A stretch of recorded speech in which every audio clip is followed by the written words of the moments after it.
If you've ever been to a wedding ceremony, no doubt you've heard 1 Corinthians 13 read. It's read at many wedding ceremonies because it talks about love.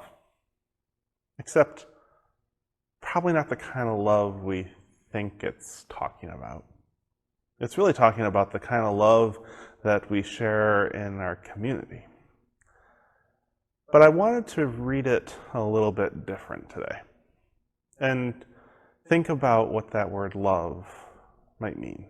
Let's take a listen to 1 Corinthians 13, verses 4 through 7.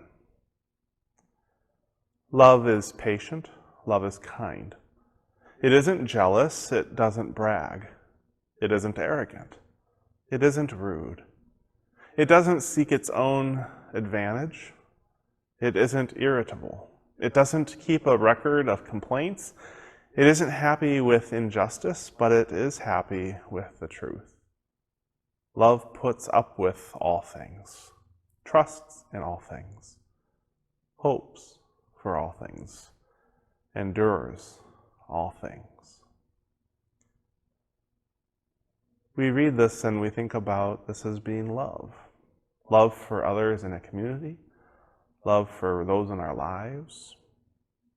Jesus reminds us that we're to love our enemies, even those who would persecute us.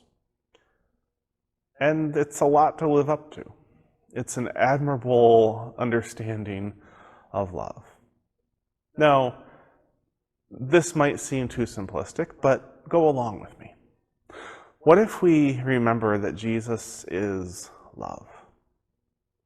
What if we read this as a way of inserting Jesus where there's that word love? Listen to it again. Jesus is patient. Jesus is kind. Isn't jealous. Doesn't brag. Isn't arrogant. Isn't rude. Doesn't seek his own advantage. Isn't irritable and doesn't keep a record of complaints. Jesus isn't happy with injustice, but is happy with the truth. Jesus puts up with all things, trusts in all things, hopes for all things, and endures all things.